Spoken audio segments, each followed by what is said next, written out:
estudantes da terceira série, estamos aqui para mais uma aula de geografia. Meu nome é Joyce. Bem, hoje vamos organizar a formatação da nova ordem mundial. Nessa observação, vocês devem encarar, logicamente, o conceito de nova ordem mundial e compreender a situação política, econômica e até com alguns nuances cultural dessa nova ordem mundial. Para que isso, a gente tem que puxar essa transição que aconteceu do processo da velha organização, antes unipolar, depois bipolar e por último multipolar, para sistematizar todas as modificações. Ter essa compreensão de que as coisas foram acontecendo concomitantemente e essa concomitância vai gerando alterações tanto no seu sistema de vida, como no sistema bancário, no sistema comercial, industrial e que refletem a metodologia de vida das pessoas na atual conjuntura. Por isso é importante a gente raciocinar em termos de blocos econômicos. Por quê? Porque o bloco econômico simboliza uma metodologia nova de mercado. E nessa metodologia se facilita através de uma organização de parcerias que podem ser dentro de um mesmo continente ou entre continentes, formas de agilizar e fazer fluir mesmo o comércio mundial, que já estava bem fluido, mas graças às diferenças, principalmente embasadas em termos de fronteiras, algumas coisas se tornam mais caras. E é esse o perrengue do capitalismo. Então, o bloco econômico vem com a situação, a finalidade de resolver as relações econômicas, facilitando, mas principalmente primando pela diminuição ou extinção de impostos que, logicamente, às vezes atrapalham o comércio mundial. Nesse quesito, temos aqui então o objetivo do bloco econômico, que é ampliar e facilitar o alcance dos mercados, a forma de trocas comerciais. Claro que existem vantagens, as vantagens são a fluidez, a rapidez, logicamente também outras vantagens que vêm junto, geração de emprego, melhor acesso à informação, acesso a tecnologias diferenciadas. Então o bloco embasa de uma maneira bem forte toda uma situação interna do país, mas claro que tem o seu aspecto negativo. Dentro do aspecto negativo, muitas vezes, vem a influência no comércio, uma influência do modo de viver de outro país, que faz com que algumas pessoas dentro do sistema achem isso ser desvantajoso ou vantajoso. Aí você, aluno, é que tem que considerar.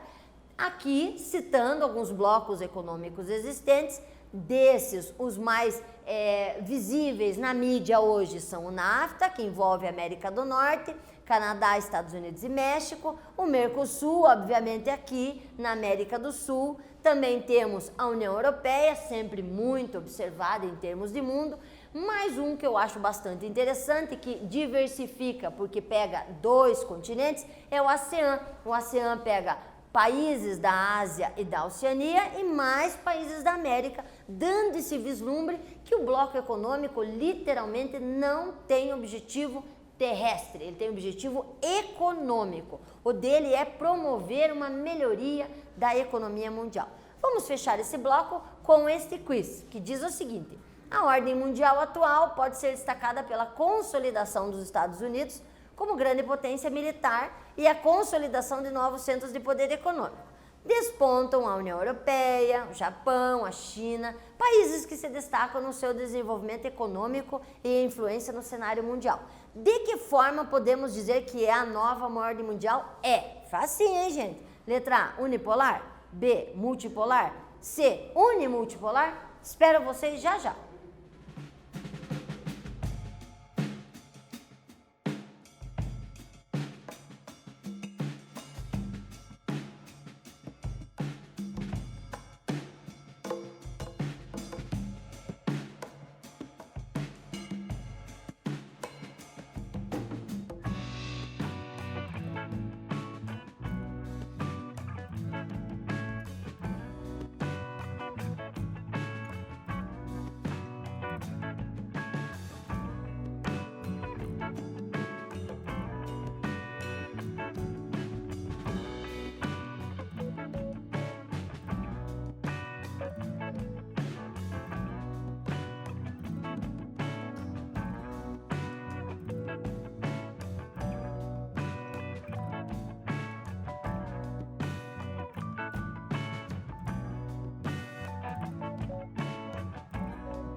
Então, alunos, quero ver. Duvido que vocês tenham errado. Claro que é unimultipolar. Estamos falando toda essa trajetória para que você tenha essa noção de que não vivemos mais um mundo único e nem destacado em dois, mas sim vários centros de poder. Esses centros de poder podem ser representados por essa imagem. Então, logo depois do final da Guerra Fria, nós tínhamos esta situação. Veja que aqui ainda tem aquela linha que divide o planeta em norte e sul, que é assim, deverasmente insignificante dentro desse contexto do ano em que nós podemos observar, do ano a partir de 2000 até 2020, 2030, se vocês quiserem fazer uma análise, nós temos não mais essa situação da linha, que era literalmente o mundo da época da Guerra Fria. Já estas linhas que estão circundando algumas regiões são áreas de pontos de poder. Então, logo depois do final da Guerra Fria, nós vamos ter um ponto de poder, um polo focalizado na América, logicamente oriundo dos Estados Unidos, um outro em que nós temos um polo da Europa como sendo o melhor e mais forte bloco, e por último, uma área japonesa. Veja que se analisarmos hoje, no dia de hoje, ou há 10 anos atrás, ou há 20 anos atrás, você percebe que Japão já foi perdendo esta identificação, Europa também, no sentido homogênico. Você começa a destacar a Alemanha num período, China em outro, Itália em outro, França em outro, então oscila muito, que é a característica da nova ordem mundial. Dentro desse contexto, essa oscilação é que faz com que a gente destaque bastante o papel econômico de cada um. Assim, para fecharmos este bloco, vamos observar o seguinte: a organização dos BRICS, para países que têm características em comum, Brasil, Rússia, Índia, China e África do Sul, frente à nova ordem mundial, é um bloco formado por países considerados emergentes.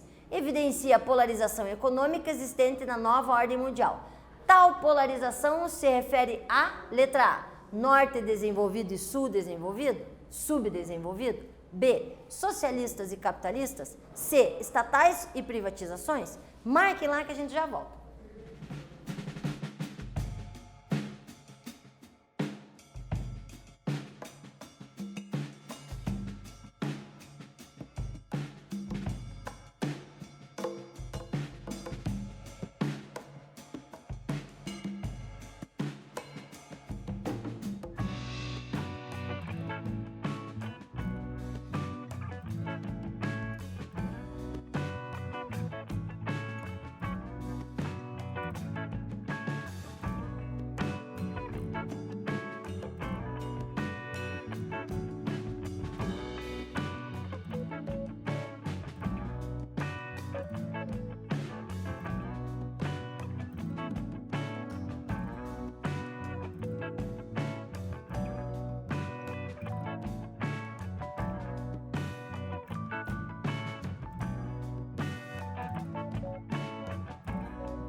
Então vamos observar a pesquisa que deve ser feita e a principal característica que deve ser ressaltada aqui é que, veja, é uma questão de universidade copiada para que vocês tenham uma noção do dia a dia, só que ela foi adaptadazinha. Mas dentro dessa adaptação foi deixado o seguinte, aparece a palavra bloco e BRIC não é bloco. BRIC é uma confluência de informações entre países que possuem características em comum, identificadas a partir de mais ou menos 1960, onde se dizia o seguinte: países que têm extensão de terra gigantesca, mão de obra de muito boa qualidade e jovem. Estruturação de recursos naturais farta.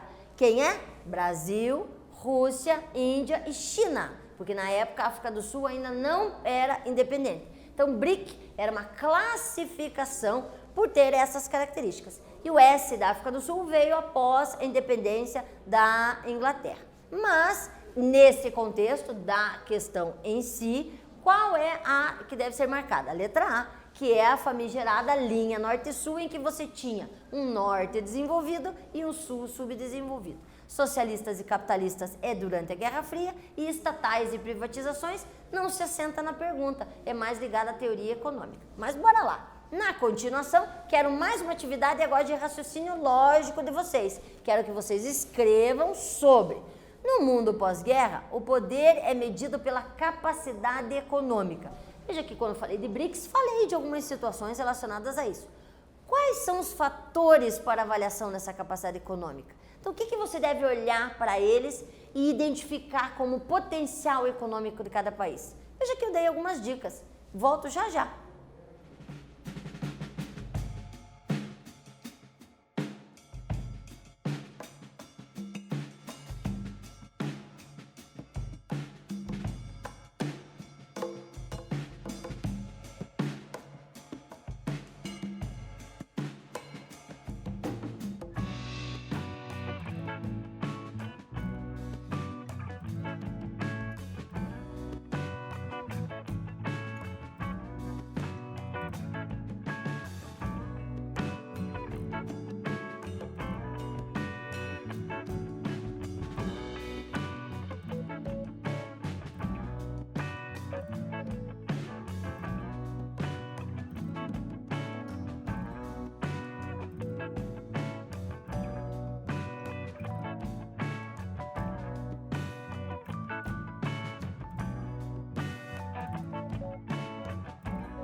Estudante, dentro dessa contextualização que você tem que escrever, aproveite esse momento.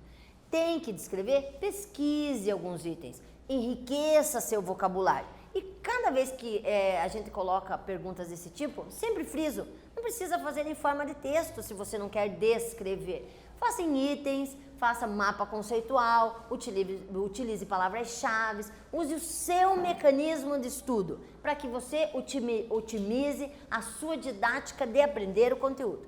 Nesse quesito, claro que vamos dar algumas ideias que podem ser colocadas. Então, lógico, você pode colocar disponibilidade de capital, aquele país que tem muito fornecimento e muito trânsito de dinheiro, o avanço tecnológico que viabiliza a inserção e a normatização de leis de uso de patentes, que também movimenta muito, uma classificação de mão de obra, então mão de obra jovem, uma mão de obra especializada, uma mão de obra atuante, um mercado de trabalho organizado, leis trabalhistas bem fundamentadas, que, claro, vão fazer com que hajam diferentes níveis de produtividade e, por consequência, competitividade com esse mercado externo internacional, que é o foco da nova ordem mundial. Falar em nova ordem mundial é estabelecer uma relação comercial competitiva, que é um dos pontos básicos do capitalismo. Então, quando olhamos toda essa situação voltada à capacidade individual de cada país, competitividade é a palavra-chave, ok? Nessa situação, claro que temos algumas consequências. Então, dentro da nova ordem mundial, falamos até agora sobre aspectos positivos, de faz isso, faz aquilo para melhorar a competitividade e obter lucro. Mas quais são as desvantagens visíveis hoje? Hoje tem a primeira desvantagem, nós temos uma ordem e uma desordem. Por que da palavra desordem? A palavra desordem vem porque vemos que o poder oscila demais. E essa oscilação é benéfica ou maléfica?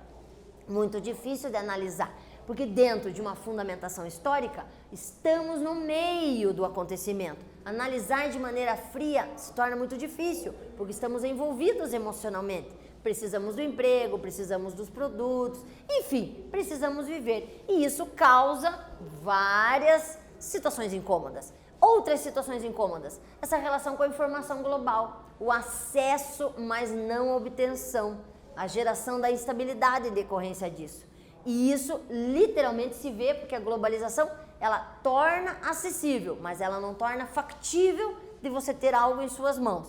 Também a interdependência.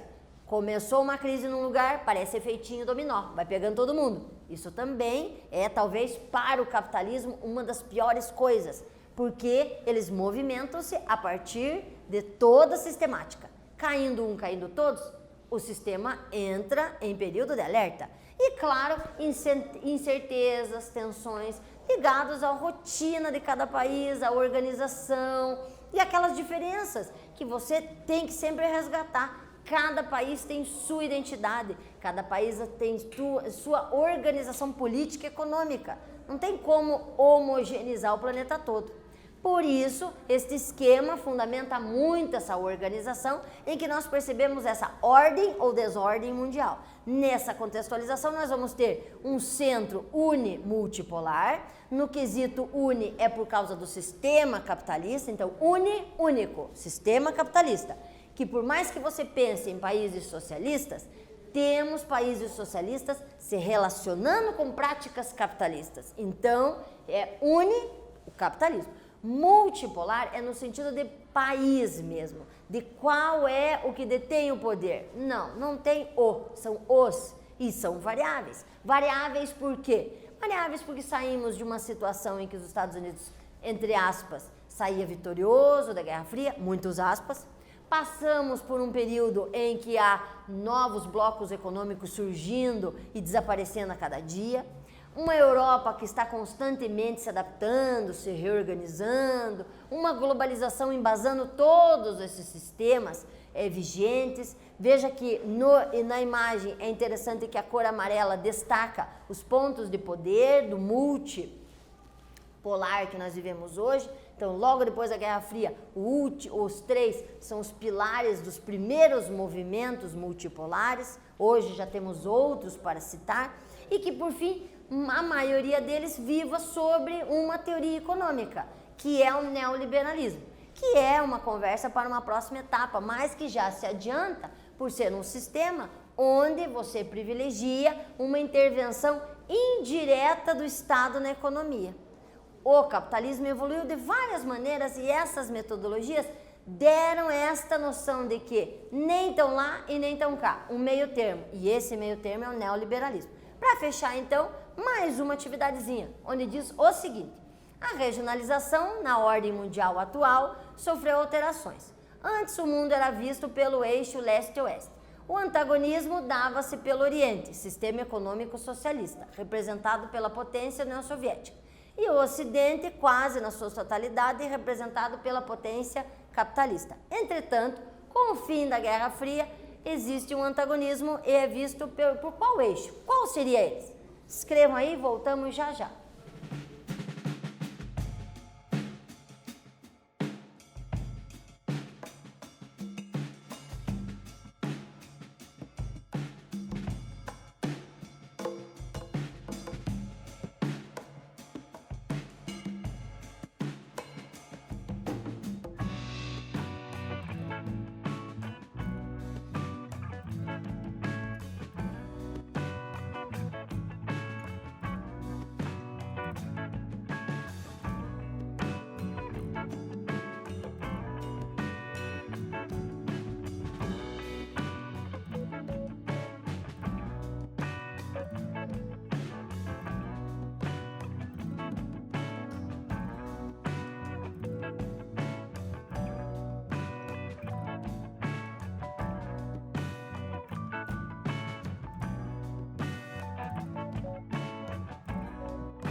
Então, quero ver o que vocês articularam. São várias formas de articular essa resposta, mas pensando em termos de antagonismo, o que é mais visível são as metodologias de classificação.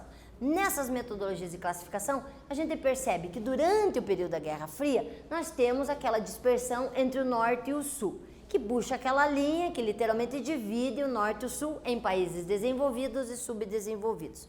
Mas, quando se percebe a evolução para a multipolarização, o que a gente percebe é que não existe mais essa dicotomia entre desenvolvido e subdesenvolvido. Até classificações mais recentes falam em desenvolvido e países em desenvolvimento. Porque dentro da característica da palavra desenvolvido, você tem que observar qual é o tipo de desenvolvimento que ele está se referindo. Está se referindo ao desenvolvimento tecnológico? E dentro do tecnológico, é um tecnológico ligado ao setor terciário, primário, secundário? Se é ligado à qualidade de vida, qual qualidade de vida você está se referindo? Porque cada cultura tem sua metodologia. Se você está falando em saúde, qual é o desenvolvimento em termos de pesquisa, em termos de avanço no maquinário para exames? Ou seja, é uma grande, gigantesca gama de informações para você fechar em uma simples palavra e dizer que você abraça todos os níveis. Por isso, quando falar em desenvolvimento, sempre se questione: desenvolvimento do quê? Onde? Quando? E aí você consegue ter a noção. Por isso até foi colocado aqui que hoje nós temos uma situação de países desenvolvidos, emergentes e subdesenvolvidos, que são embasados principalmente pela Organização de Cooperação e Desenvolvimento Econômico, OCDE, que é da ONU, que vislumbra uma potencialidade industrial. Então, para a OCDE, país desenvolvido é aquele que possui tecnologia de ponta em muitos ramos. Emergente é aquele que tem tecnologia de ponta em alguns e não tem em outros. E subdesenvolvido só tem em alguns. Por isso é interessante destacarmos essa organização de atualmente a economia em que vivemos. Espero que vocês tenham assimilado, que nós tentamos organizar com vocês no raciocínio lógico. Obviamente, hoje vimos uma velha ordem mundial se transformar numa nova ordem mundial, organizando a geopolítica mundial em que vivemos e alicerciado pelo processo de globalização. Até um próximo encontro.